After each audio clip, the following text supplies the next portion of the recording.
आपने चुना है हिंदी यूनिट को और ये है आपका खास प्रोग्राम कथाकृति। आपके लिए आज जो कहानी मैं सुनाने जा रहा हूं उसका नाम है सभ्यता का रहस्य और इस कहानी के लेखक है मुंशी प्रेमचंद।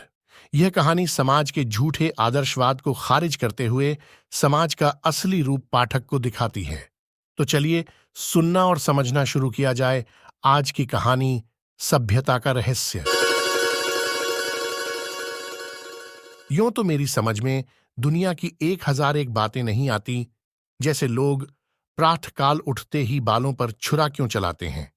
क्या अब पुरुषों में भी इतनी नजाकत आ गई है कि बालों का बोझ उनसे नहीं संभलता। एक साथ ही सभी पढ़े लिखे आदमियों की आंखें क्यों इतनी कमजोर हो गई हैं। दिमाग की कमजोरी ही इसका कारण है या और कुछ। लोग किताबों के पीछे क्यों इतने हैरान होते हैं, इत्यादि। लेकिन इस समय मुझे इन बातों से मतलब नहीं।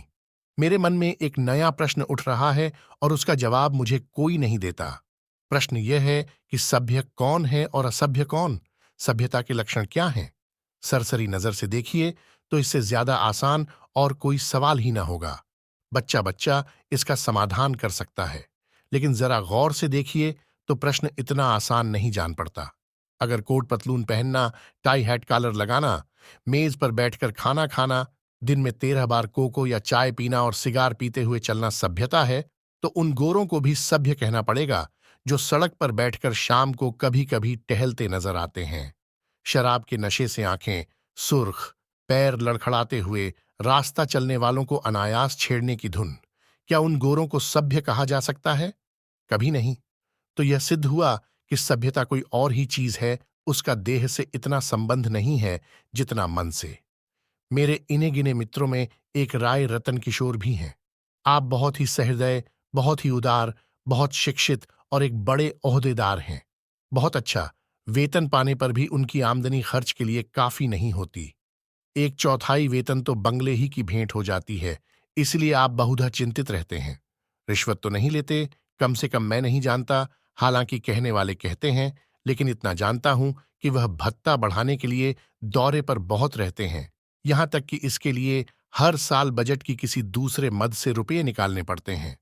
उनके अफसर कहते हैं, इतने दौरे क्यों करते हो? तो जवाब देते हैं, इस जिले का काम ही ऐसा है कि जब तक खूब दौरे न किए जाएं, रियाया शांत नहीं रह सकती। लेकिन मजा तो यह है कि राय साहब उतने दौरे वास्तव में नहीं करते जितने कि अपने रोजनामचे में लिखते हैं। उनके पड़ाव शहर से 50 मील पर होते हैं। खेमे वहां गड़े रहते हैं, कैंप के अमले वहां पड़े रहते हैं और राय साहब घर पर मित्रों के साथ गपशप करते रहते हैं। पर किसी की मजाल है कि राय साहब की नेकनियति पर संदेह कर सके। उनके सभ्य पुरुष होने में किसी को शंका नहीं हो सकती। एक दिन मैं उनसे मिलने गया। उस समय वह अपने घसियारे दमड़ी को डांट रहे थे। दमड़ी रात दिन का नौकर था, लेकिन घर रोटी खाने जाया करता था। उसका घर थोड़ी ही दूर पर एक गांव में था। कल रात को किसी कारण से यहां ना आ सका, इसलिए डांट पड़ रही थी। राय साहब, जब हम तुम्हें रात दिन के लिए रखे हुए हैं तो तुम घर पर क्यों रहे? कल के पैसे कट जाएंगे। 2 बैल बांध रखे थे। उसके वेतन का बड़ा भाग बैलों के दाने चारे ही में उड़ जाता था। ये सारी तकलीफें मंजूर थीं, पर खेती छोड़कर मजदूर बन जाना मंजूर न था। किसान की जो प्रतिष्ठा है वह कहीं मजदूर की हो सकती है, चाहे वह रुपया रोज ही क्यों न कमाए।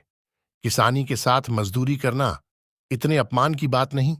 द्वार पर बंधे हुए बैल उसकी मान रक्षा किया करते हैं, पर बैलों को बेचकर फिर कहां मुंह दिखलाने की जगह रह सकती है। एक दिन राय साहब उसे सर्दी से कांपते देखकर बोले, कपड़े क्यों नहीं बनवाता? कांप क्यों रहा है? दमड़ी सरकार, पेट की रोटी तो पूरा ही नहीं पड़ती, कपड़े कहां से बनवाऊं? राय साहब, बैलों को बेच क्यों नहीं डालता? सैकड़ों बार समझा चुका, लेकिन न जाने क्यों इतनी मोटी सी बात तेरी समझ में नहीं आती। दमड़ी सरकार, बिरादरी में कहीं मुंह दिखाने लायक न रहूंगा। लड़की की सगाई न हो पाएगी, टाट बाहर कर दिया जाऊंगा। राय साहब, इन्हीं हिमाकतों से तुम लोगों की यह दुर्गति हो रही है। ऐसे आदमियों पर दया करना भी पाप है। मेरी तरफ फिर कर। क्यों मुंशी जी, इस पागलपन का भी कोई इलाज है? जाड़ों मर रहे हैं, पर दरवाजे पर बैल जरूर बांधेंगे। मैंने कहा, जनाब, यह तो अपनी अपनी समझ है। राय साहब ऐसी समझ को दूर से सलाम कीजिए।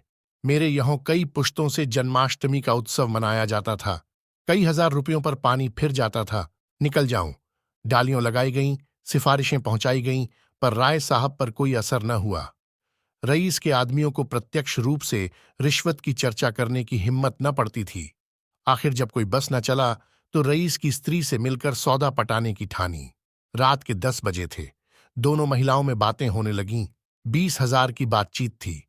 राय साहब की पत्नी तो इतनी खुश हुई कि उसी वक्त राय साहब के पास दौड़ी हुई आई और कहने लगी, ले लो, ले लो। राय साहब ने कहा, इतनी बेसब्र न हो। वह तुम्हें अपने दिल में क्या समझेंगी? कुछ अपनी इज्जत का भी ख्याल है या नहीं? माना कि रकम बड़ी है और इससे मैं एक बारगी तुम्हारी आए दिन की फरमाइशों से मुक्त हो जाऊंगा, लेकिन एक सिविलियन की इज्जत भी तो कोई मामूली चीज नहीं है। तुम्हें पहले बिगड़कर कहना चाहिए था कि मुझसे ऐसी बेदूदी बातचीत करनी हो तो यहां से चली जाओ। मैं अपने कानों से नहीं सुनना चाहती।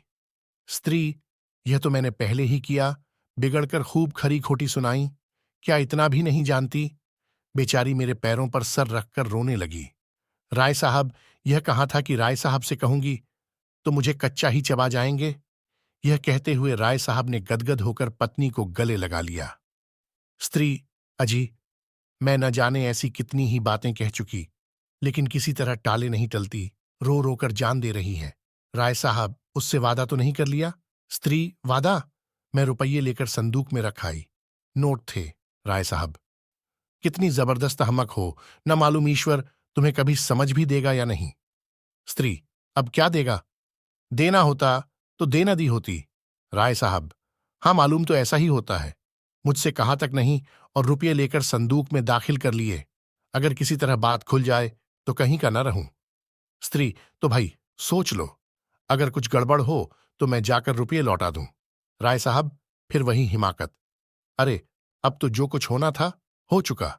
ईश्वर पर भरोसा करके जमानत लेनी पड़ेगी। लेकिन तुम्हारी हिमाकत में शक नहीं। जानती हो, यह सांप के मुंह में उंगली डालना है।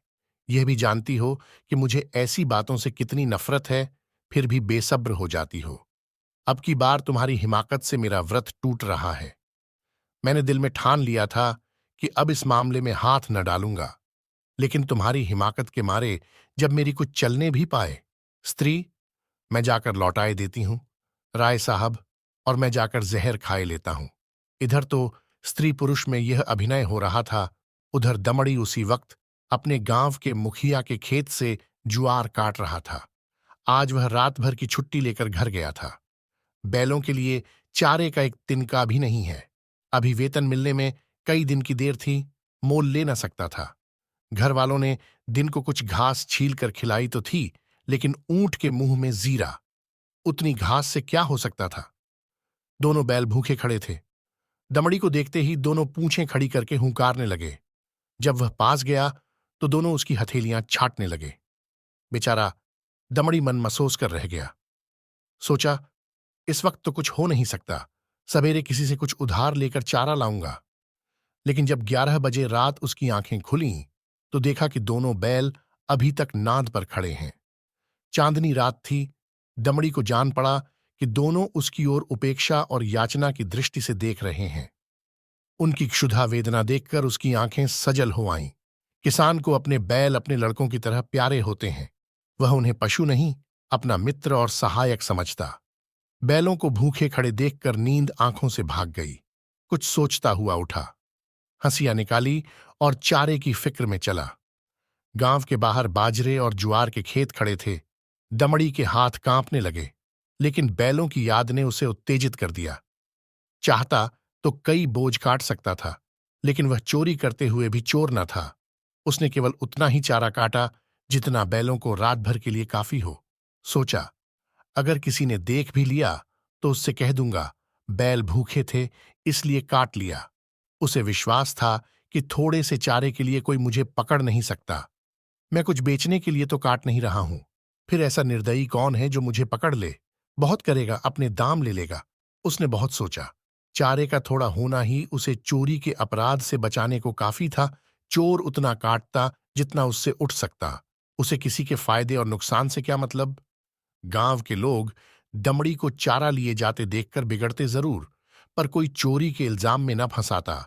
लेकिन संयोग से हल्के के थाने का सिपाही उधर जा निकला।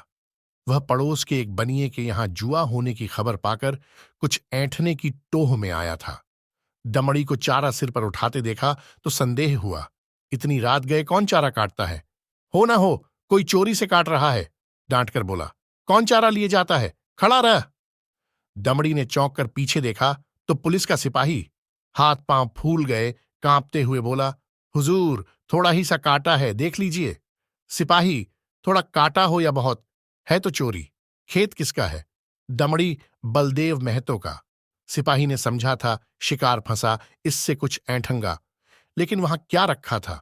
पकड़कर गांव में लाया और जब वहां भी कुछ हत्थे चढ़ता न दिखाई दिया तो थाने ले गया। थानेदार ने चालान कर दिया।